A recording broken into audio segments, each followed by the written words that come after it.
எல்லாரும் எப்படி இருக்கீங்க? வணக்கம். Welcome to Iniya's diary.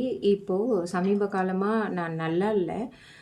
நிறைய பேர் இங்கே நல்லா இல்லாத ஒரு சூழ்நிலை தான் நிலவிட்டு இருக்கு. ஏன்னா தங்களுக்கு தான் மிகப்பெரிய அதிகாரங்கள் இருக்கிற மாதிரி சில கும்பல்கள் சேர்ந்துட்டு மக்களை அவ்வளோ வாட்டி வதைச்சிட்ருக்காங்க. இதில் அனிமல்ஸும் விதிவிலக்கு இல்லை.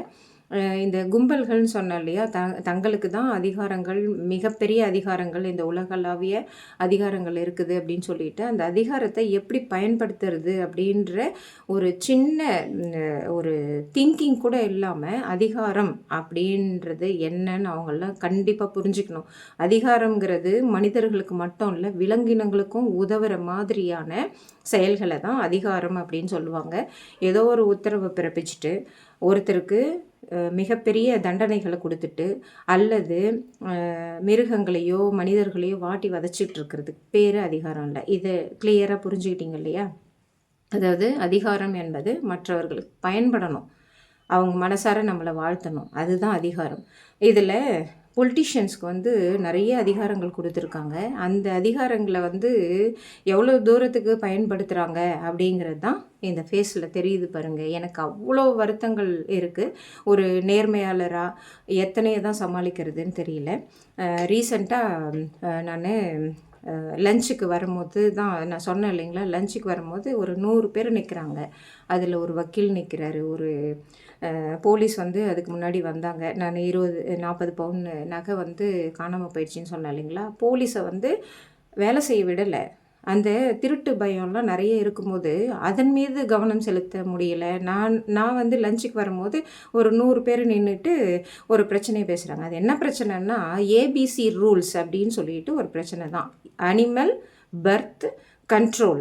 இது உச்சநீதிமன்றம் எவ்வளவோ சொல்லியிருக்கு. இதையெல்லாம் விழிப்புணர்வுக்கு கொண்டு வரணும், இதுதான் அதிகாரம் அப்படின்னு சொல்லிட்டு நாங்கள்லாம் சொல்லிட்டு அவ்வளோ போராடிட்டு இருக்கும்போது எங்களை அவமானப்படுத்துறது மட்டும் இல்லாமல், இங்கே பாருங்கள், இந்த கவர் ஃபுல்லாக கற்கள் தான் இருக்குது, என் மேலே விழுந்தது.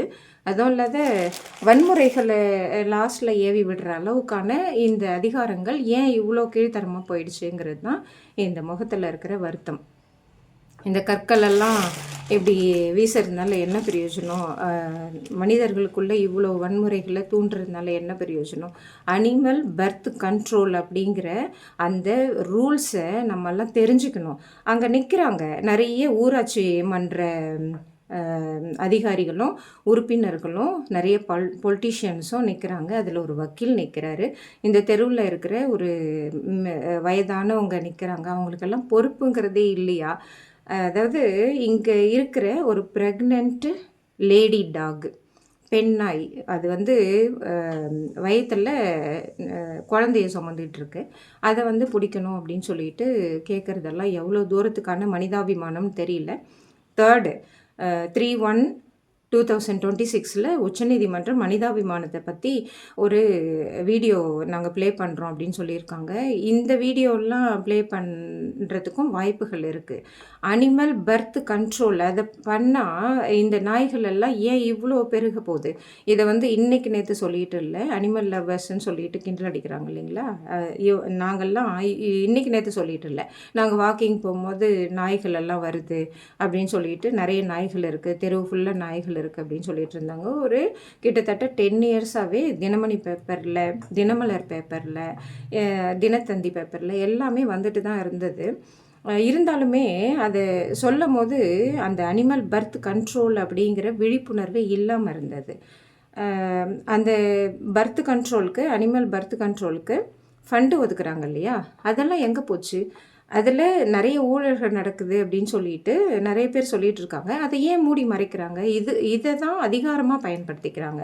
இதை நாங்கள்லாம் கேட்டால், ஒரு நேர்மையாளராக ஊழலை எதிர்த்து கேட்டால், ஊழல் கூட நாங்கள் எதிர்க்கல, முக்கியமாக ஒரு வாயில்லா ஜீவன், ஒரு லேடி டாக் தெருவில் இருக்குது, அக்கௌண்டபிலிட்டியே இல்லாமல் வீட்டில் வளர்க்குற நாய்களை வெளியே விட்டுறானுங்க. அது இஷ்டத்துக்கும் ஏதோ ஒரு தெரு நாய்களை அவ்வளோ வன்முறைக்கு உள்ளாக்குது. அதுங்க ப்ரெக்னென்ட்டு டாக் ஆகிடுது. அதுக்கு அது என்ன பண்ணும்? நம்ம என்ன பண்ணிகிட்ருக்கோம்? ஏபிசி ரூல்ஸை பற்றி தெரிஞ்சிட்ருக்கோமா? நான் இந்த சைடு ஒரே ஒரு லேடியாக நின்றுட்டுருக்கேன், அந்த வாயில்லா வாய்ஸ்லெஸ் டாக்ஸ்க்கு. அந்த பக்கம் ஒரு 100 பேர் நிற்கிறாங்க. இதனால என்ன பிரயோஜனம்னு நினைக்கிறாங்கன்னு தெரியல. ஏபிசி ரூல்ஸ்னு என்னன்னு தெரிஞ்சுக்கணும் ஃபஸ்ட்டு. அனிமலை எப்படி பர்த் கண்ட்ரோல் பண்ணுறதுன்னு தெரிஞ்சுக்கணும். இதை வந்து அனிமல் வெல்ஃபேர் போர்ட் ஆஃப் இந்தியாவில் நான் கொடுத்துருக்கேன் அப்படின்னு சொல்கிறேன். அது கூட புரிஞ்சிக்காம இன்னைக்கு, அதாவது அது நடந்து கூட 1 வாரம் ஆயிடுச்சு. இன்னைக்கு கூட நான் சொல்கிறேன், அனிமல் பர்த் கண்ட்ரோல்னால் என்னன்னு படிங்க, ஏபிசி ரூல்ஸ்னால் என்னன்னு படிங்க, அனிமல் வெல்ஃபேர் ஆக்டு நிறைய இருக்குது, அதெல்லாம் படித்து தெரிஞ்சுக்கோங்க. இல்லைன்னா ஊராட்சிகள் நகராட்சிகளில் இது குறித்தான விழிப்புணர்வுகளை கொடுங்க. அதை விட்டுட்டு அண்ணா நகர் பார்க்கில் வந்து நாய்களுக்கு சோறு வைக்காதீங்க அப்படின்னு சொல்லிட்டு சொன்னாங்கன்னு சென்னை வாசிகள்லாம் டாக் லவர்ஸ் எல்லாம் போடுறாங்க. இதெல்லாம் நல்ல சமூகத்துக்கான ஒரு விழிப்புணர்வு கிடையாது, ஒரு நடைமுறை கிடையாது. நம்ம கூட வாழ்கிற உயிரினங்களை எப்படி பாதுகாத்து அதனுடைய எண்ணிக்கையை குறைக்கிறது அப்படிங்கிறது தான் பெரிய சவால். இது இங்கே ஊழலுக்கோ இது பெரிய பிரச்சனை ஆயிடுச்சு. இங்கே ஊழலுக்கோ அல்லது ஊழல் வெளிப்படுத்துகிறவங்கள இந்த மாதிரி கற்களால் எடுத்து அடிச்சுக்கிட்டு உக்காந்துட்டு இருக்கிறதுனாலே இந்த பிரச்சனையை தீராது. உச்சநீதிமன்றம் வரையும் போயிடுச்சு. கண்டிப்பாக இந்த ஊழல்கள்லாம் வெளியே வரும். அதுக்குள்ளே அந்த அதிகாரங்களை கரெக்டாக பயன்படுத்துங்க அப்படின்னு சொல்லிட்டு கேட்டுக்கிறேன். இன்னொன்று, டீஃபாரஸ்டேஷன் சொல்லிட்டு நிறைய சொல்லிகிட்டே இருப்பேன். நாய்கள் மட்டும் கிடையாது, யானைகள் இப்போ ரீசெண்டாக 1 மந்த்துக்குள்ளே கிட்டத்தட்ட ஒரு 50-60 யானைகள் இறந்துருக்கு இந்தியா ஃபுல்லாக. அது ஒன்றாச்சா, அது ஒரு பிரச்சனையாச்சா. நேற்று பார்க்குறேன், முந்தாநேற்று பார்க்குறேன், புலி இறந்து கிடக்குது, கருஞ்சிறுத்தை குட்டி முந்தாநேற்று நடக்குது, நேற்று இறந்து கிடக்குது. இதுக்கெல்லாம் யார் காரணம்? டீஃபாரஸ்டேஷன் தானே.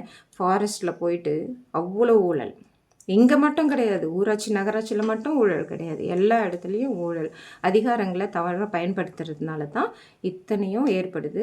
நமக்கு கொடுக்குற அதிகாரம் மற்ற மனிதர்களுக்கு நன்மை செய்கிறதுக்கும் மற்ற உயிரினங்களுக்கு நன்மை செய்கிறதுக்கும் தான் அப்படிங்கிறத மனசில் வச்சுக்கோங்க. இந்த மாதிரி வன்முறைகளையோ அல்லது இந்த மாதிரி கற்களை எறிகிறதையோ தயவுசெய்து விட்டுருங்க. நீங்கள் அதிகாரத்தில் உக்காந்துட்ருக்கீங்க அப்படிங்கிறதுக்காக உங்கள் பின்னாடி ஒரு கும்பல், நான் ஒருத்தியாக நின்றுட்டு இருந்தேன்னு சொன்னேன் இல்லைங்களா, அந்த சைடு 100 பேர் அரசியலுக்காக நிற்கிறாங்க. இருந்தாலுமே இதில் பார்க்க வேண்டியது என்னென்னா, அந்த சைடு 100 பேர் நின்றுட்டு இருந்தவங்க என்னத்தை சாதிக்க விரும்புகிறாங்க அப்படின்னு நான் கேள்வி கேட்குறேன். அவங்க கிட்ட இருக்கிற பாயிண்ட்ஸ் எதுவுமே கிடையாது. அந்த அந்த ப்ரெக்னென்ட் டாகை பிடிக்கிறதுக்கு வந்த ஒரு பையன் சொல்கிறான், நான் பெயிண்டர் தான் அப்படின்ட்டு. இதெல்லாம் எங்களுக்கும் தெரியும். நாங்கள் இந்த சமுதாயம் நல்லா இருக்கணும் அப்படின்னு சொல்லிட்டு தான் கேட்குறோம். உங்கள் அதிகாரத்தை பறிக்கிறதுக்காக நாங்கள் கேட்கல. தயவுசெய்து பொலிட்டிஷியன்ஸும் சரி, அவங்களை சார்ந்தவங்களும் சரி, அந்த கும்பல் சேர்ந்துக்கிட்டு ஒரு கண்மூடித்தனமாக இந்த ஏபிசி ரூல்ஸ்னால் என்னன்னு தெரியாமல் இருக்காதீங்க. டீஃபாரஸ்டேஷன்னால் இந்த உலகமே அழிஞ்சிட்ருக்கிறது. அமேசான் ஃபாரஸ்ட் காடுகள் அழியுது, ஆரவல்லி மலைத்தொடரில் வட இந்தியாவில் அவ்வளோ பெரிய பிரச்சனை ஓடிட்டுருக்குது. இதெல்லாம் கொஞ்சம் நியூஸில் படித்து தெரிஞ்சுக்கிட்டு அதிகாரத்தை நல்லதுக்கு பயன்படுத்துங்க. தேங்க்யூ.